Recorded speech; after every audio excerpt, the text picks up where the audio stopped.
The word Medjay refers to Nubian police officers who guarded the desert, and a lot of the equivalent types of officers, there's different names for them, who would be basically they are seen traveling with dogs because dogs were used in general, and in some cases other animals were used to catch criminals, but these dogs were used.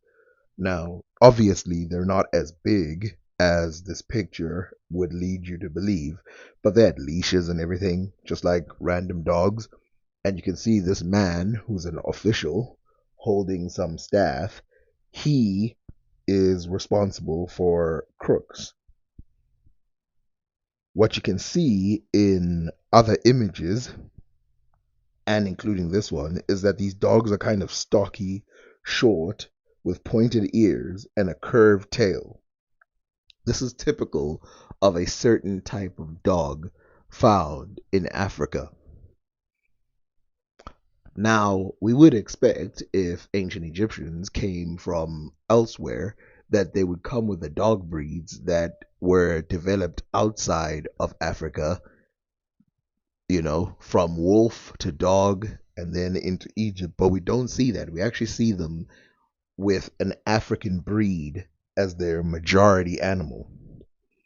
Now, you will see here that we have a female version of this dog, and you can see how small they can get. They can get big too, but this is about as small as they can get. This is not a puppy necessarily. It might be, but the reason why I say it's not is because clearly its breasts are being depicted, and so it's probably a full grown female. Now, in front of it, you can see there's a much bigger dog. And so, yes, there's definitely bigger dogs. So, what kind of dog is this? Well, interestingly, in Africa, from Congo, this dog is called Inja, which is basically the African word for dog.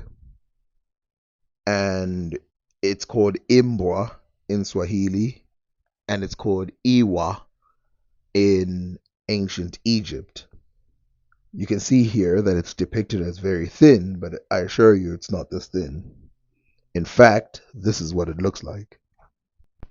In English speaking countries, it's called Basenji after the Lingala version of the word Inja. Basenji is basically Inja, and they took it and used this word. This dog comes from Congo. It originates from there, and it was used in ancient Egypt in the same way. Now, obviously, it's not the tallest dog in the world, but it will do when it comes to, basically dominating humans. Now, you're probably wondering, since I told you that the name comes from the dog making a sound, what type of sound is Imwa and Iwa and Inja? That's because African dogs don't bark the same as wolf bred dogs, meaning dogs that come from wolves. And it's important that you keep that in mind because I'm going to say something about that later. The dogs, European, Asian type dogs, they do the sharp barking that you see dogs normally do. But this type of dog does a sort of yodel the way that a wolf would when looking at the moon. And I've actually noticed this before that if you get rural dogs, not mixed but proper rural dogs in Africa, and you compare them to like foreign dogs, they have a different speech pattern. Now, this thin but effective dog was used for hunting in the Congo, and then it spread throughout Africa. It tells you what people were really doing in Africa at the time. I mean, they were breeding animals. So, quick question. I said already that this was not a wolf bred dog. How does that work? We've all seen the Cosmos episode where they say all dogs come from wolves, right? They come from the Ice Age where they started taming wolves and blah, blah, blah. Well, it's not exactly true because they did the DNA test on African dogs like this Basenji, and other dogs that come through this Basenji breed. And they found out that those dogs are basal, meaning they are pre-wolf. The wolf and this dog both have a certain ancestor in common, meaning that there was a double taming of animals in history. So the dog, this is why I don't call it a dog necessarily, the dog was tamed twice in history, one outside of Africa and another inside of Africa. Now, there's a third one, which I don't know if it's tamed or not, but there's a third type of dog like creature that you can find that is not a wolf as well. And it's in Australia and it's called the dingo. And the dingo is another basal dog, meaning a pre wolf dog. It wasn't bred out from wolves as a lot of the other dogs you find around the world are, but instead it's a pre-wolf species. Pre-wolf maybe being a bad way of putting it because they're not going to become wolves. They had nothing to do with wolves. Now, it's possible for these dogs to breed with wolves because they have a common ancestor. Maybe you could call it a recent common ancestor, but usually you will never see them breed because they have a different domestication, meaning the way that Africans domesticated the Imbwa or Inja, however you want to pronounce it, or Basenji, is very different than how the wolf was bred. The wolf basically was it developed a gene where they were no longer afraid of humans, whereas the Basenji didn't really have that in the beginning. Now, interestingly, you see that these Medjay, the Copts from ancient Egypt, also use baboons like dogs. And maybe that's because they looked like baboons look like dogs. As you can see here, you can see someone fleeing with food on a sled or something, and he's being chased by baboons. And you can see an officer holding two of them and a stick in his hand, which he's probably going to use to discipline. Now, you saw that in many contexts they put these dogs and the baboons, which I actually don't know if it's possible to tame a baboon to that point where they start working like dogs, but you saw there that they clearly put them in the same context. You put a leash on it, and they're clearly chasing down people. I don't know if it's possible, but clearly these images make it seem like that's what happened. What do we make of the fact that a animal that was tamed in the Congo not that long time ago, really, I think the taming in Africa was actually not as old as the taming of the one in Europe, but nevertheless, it was tamed by these people.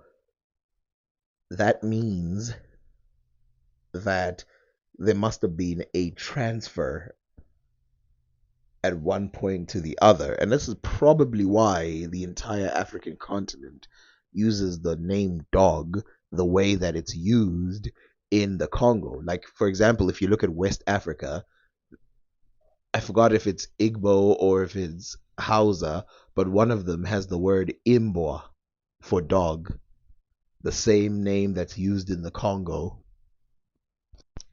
Now, something linguistically interesting is that there's a version of Southern Bantu languages spoken in West Africa in the Nigerian areas called the Tivoidian languages. These Southern Bantu languages still hold the same word for the dog in West Africa. So, in other words, these Bantu languages, which they call Batu without the N, languages have the original or what seems like the original of this word because what they call a dog is Iwa. And I think Igbo, I said Igbo, I think Igbo calls it Nkita. I think that's what they call it. Now that I think about it, but the these southern Bantu people who made their way into West Africa still have the Iwa. And remember, that's the exact same name as it is in ancient Egypt. But in ancient Egypt, it's spelled today because they translated it. They spell it, they spell it JWJW, the J representing an I, so Iwa. But that's just a modern way of writing it. It's probably IWA anyway. So once the cops have got you and then you're arrested, what happens is you're transferred to your local authorities and then the vizier, and your sentence is passed and you get what's coming to you. Now, if you've ever seen how they used to hold court sometimes in ancient Egypt, you would find it slightly unfair because a lot of it was religious, and you can understand why the ancient Egyptians were religious. But there was also counsel, there was also meetings that would be held where you could defend yourself and possibly even have an advocate, though that is a I don't know how common that would be for a common thief or something like that.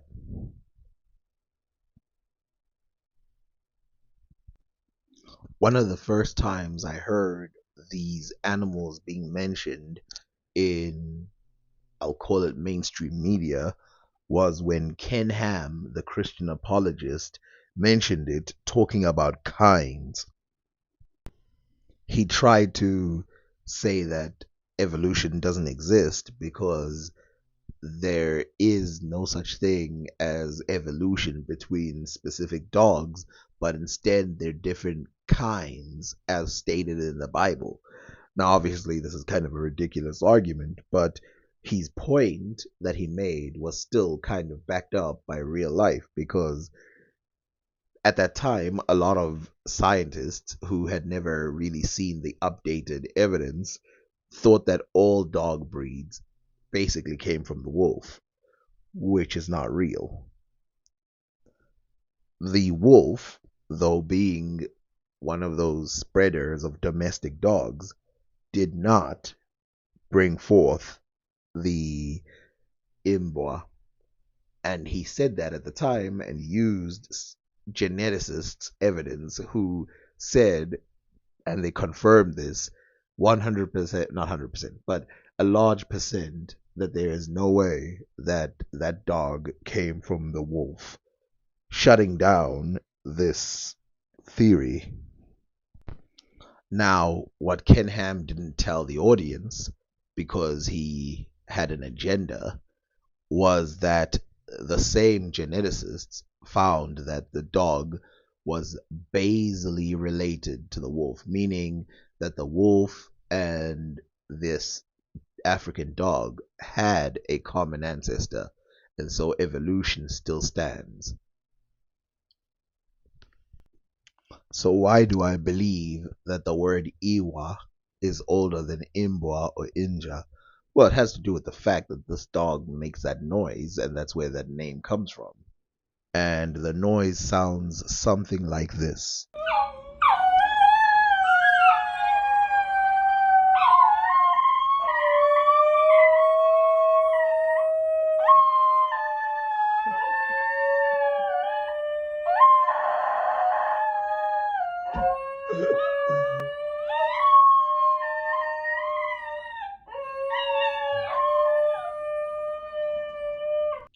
Now, there is some misinformation saying that these dogs can't bark. They definitely can bark, and they make a bark like sound when they're fighting. But this bark like sound is different because a lot of dogs would actually be growling at that time.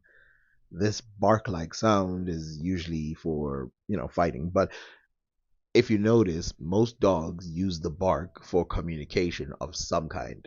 Very primitive. But if they see an enemy or something, they're going to bark at it. These dogs will start to quote unquote yodel at you or howl at you. I mean, it's really a howl, meaning that that's their basic level of communication. Now, if we look at them side by side, so that's the modern version of the Basenji. I cannot promise you that they haven't been slightly bred in modern times, but I can tell you that these dogs, as you can see, are an identical. They look exactly the same as the ancient ones. Look at the tail, it's curled up. Look at the body, the structure, the ears. It's basically the exact same dog. And that's another thing about the African dogs that come from African wild dogs is that you can see that they're always kind of what's the word I'm looking for? They're always kind of there's a look about them that you can't shake. Whereas if you look at a lot of dogs from Europe, whatever, they have these huskiness about it, this bigness about it that's kind of bred in. The African dogs kind of look like this. Now there are some that look way cuter than this dog, but this is just to compare the ones that look like the police dogs of ancient Egypt. This other dog here, called a pharaoh hound, because they were believed to have been used in ancient Egypt, is has got nothing to do with Egypt. How do we know? Well, they DNA tested it, and it's a modern breed, meaning it did not exist back in the day. Also, look at its tail.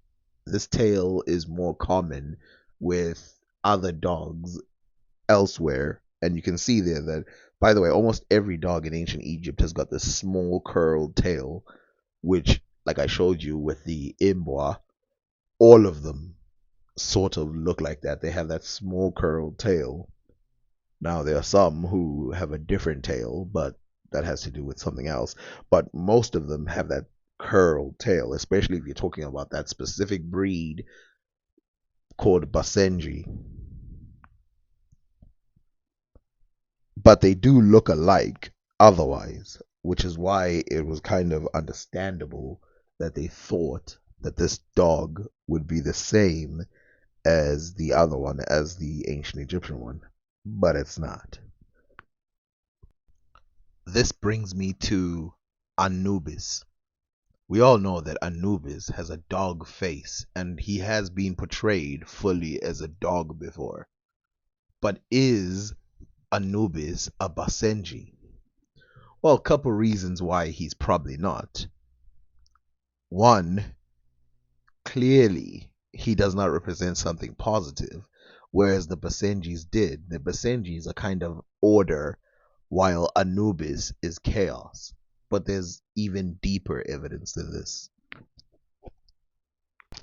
This shrine of Anubis shows the full dog version of Anubis. And at first, it's easy to think that he's a Basenji, but look at his tail. There are 5 basal canine animals in Africa: the Ethiopian wolf, the wild African dog, the Basenji, the black backed jackal, and the golden jackal. Now, any of these could be the Anubis animal. It's probably a jackal. Now, when portraying African wild dogs and even tame ones like the Basenji, do not mistake the African wild dogs with the hyena. Remember, the hyena is not a dog. The hyena is actually a cat, although it looks like a dog. Anyway, this has been the long story of how Africans tamed animals outside of everybody else, meaning that humans did not just tame animals once, but at least twice, maybe even thrice. Who knows?